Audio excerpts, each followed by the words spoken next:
Hello student, welcome to learn with Nishat. बच्चों, पिछले video में मैंने ट्राइंगल के बारे में बताया था कि on the basis of its side, उसके साइड के अकॉर्डिंग या एंगल के अकॉर्डिंग तीन तीन टाइप्स के ट्राइंगल होते हैं।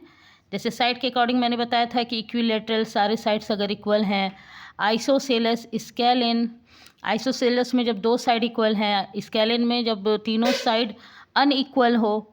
तो पिछले वीडियो में मैंने टाइप्स ऑफ ट्राइंगल बताया था, ठीक है। अब ट्राइंगल की प्रॉपर्टीज़ में मैं मीडियन एंड एल्टीट्यूड के बारे में बताऊंगी। बच्चों, मीडियन ऑफ अ ट्राइंगल क्या है देखें। जैसे कि एक ट्राइंगल मैंने रफ इमेज में बना लें आप, ये बनाया, ठीक है। ये पी, इसके वर्टेक्स का नाम पी क्यू आर। वर्टेक्स बताती चलूँ कि जब दो लाइन सेगमेंट एक जगह मीट करते हैं, जैसे कि क्यू और पी और आर पी यहाँ पे पी पे मीट कर रहा है, तो ये वर्टेक्स हो गया। यानी ट्राइंगल में 3 साइड्स होते हैं। फिर से बताती चलूँ, 3 एंगल इसमें होंगे, अंदर की तरफ एंगल बनते हैं, और जो पॉइंट पे मिलते हैं दो लाइन सेगमेंट, वो वर्टेक्स कहलाते हैं, ठीक है। तो मीडियन, ट्राइंगल का मीडियन क्या कहलाता है कि जब एक वर्टेक्स से उसके अपोजिट साइड के मिड पॉइंट पे जब कोई लाइन सेगमेंट आती है, मिलती है, जैसे वर्टेक्स से लेके मिड पॉइंट पे कोई लाइन सेगमेंट मिलती है, जैसे ये इक्वल इसके हो जाएगा, तो जैसे कि पी क्यू आर एस इसका नाम दे दिया, तो ये आपका मीडियन होगा, है ना। मिड पॉइंट पे जब आएगा तो और यहाँ क्यू से अगर मैं लेती हूँ तो इसका अपोजिट साइड, क्यू का अपोजिट साइड पी आर है, क्यू के अपोजिट, तो इसको अगर यहाँ मिलाया, यानी ये दोनों के बराबर, इसको P Q R S T कर दिया यहाँ पे। और आर वर्टेक्स से अगर मैं लेती हूँ तो इसका यहाँ पे ये होता है। मतलब रफ में थोड़ा ऐसे ऐसे सीधा बनाएंगे तो क्या हुआ कि यहाँ mid point S T U, यानी हर ट्राइंगल में उसका 3 मीडियन हो सकता है। एक वर्टेक्स से आपके अपोजिट साइड को जो बीचों बीच मिड पॉइंट पे मिले, वो मीडियन कहलाता है ना। तो जैसे कि क्यू से पी आर, क्यू से कौन ज्वाइन कर रहा है, जैसे कि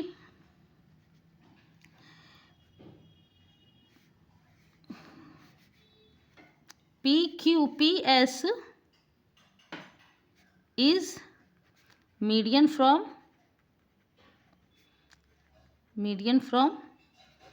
पी से पी एस हो गया, है ना। P is median from S. Q T is median from Q T is median from Q. उसी तरह आर यू, इसे सीधा बनाएंगे, R U is median from R. तो ट्राइंगल में मीडियन भी उसका 3 होगा, ठीक है। तो इससे क्या पता चल रहा है कि ए ट्राइंगल हैज़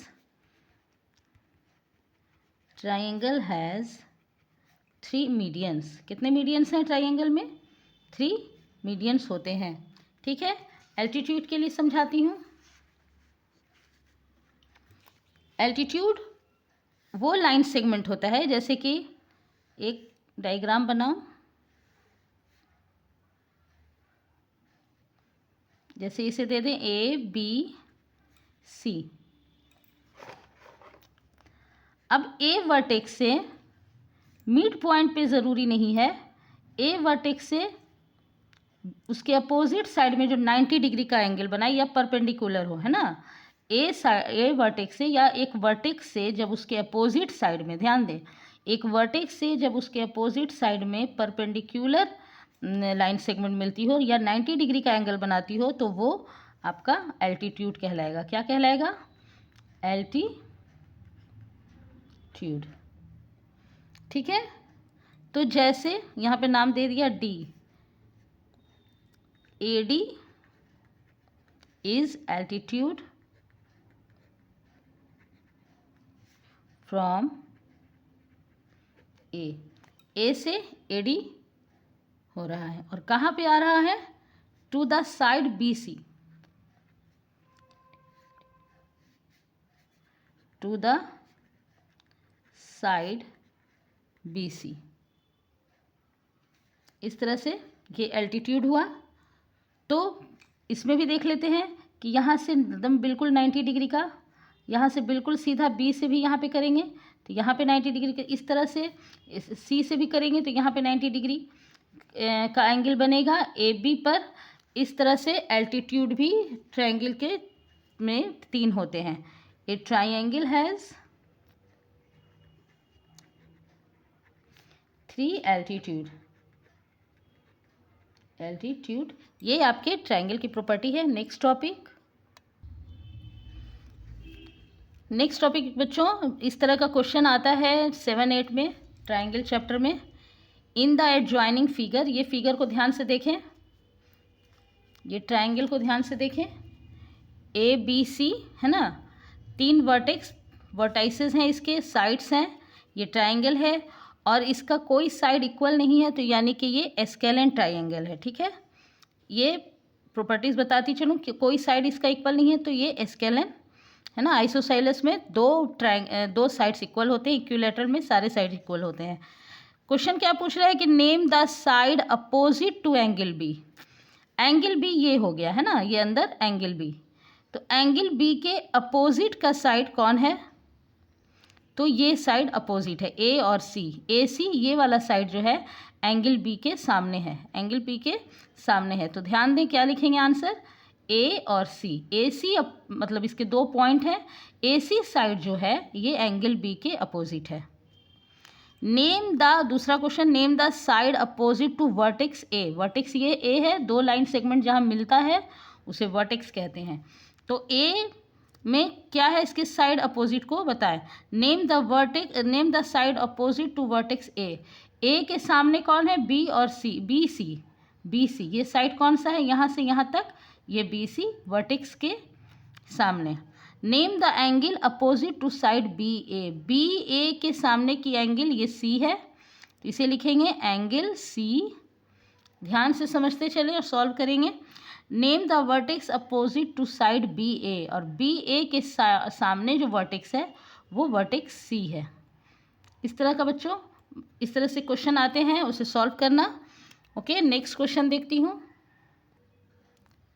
तो बच्चों इस तरह के फिगर में ध्यान दें,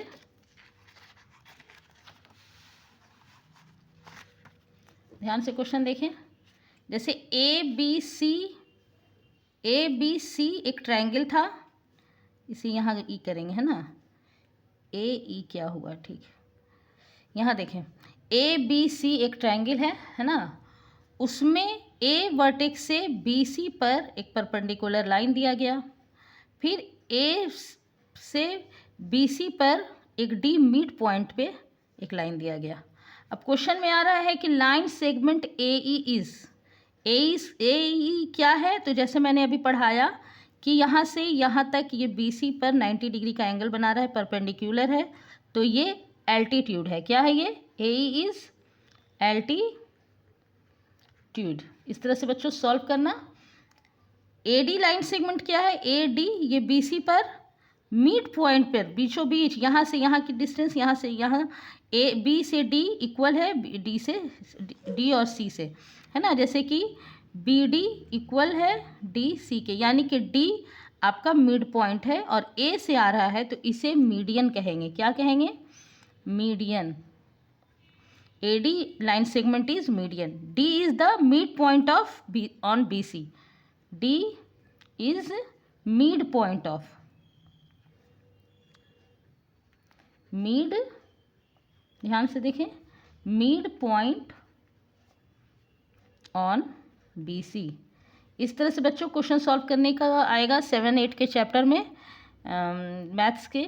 तो इस तरह से आप सॉल्व करेंगे। अगर ये वीडियो आपके लिए हेल्पफुल है तो इसे लाइक एंड सब्सक्राइब करें, शेयर करें। Thanks for watching.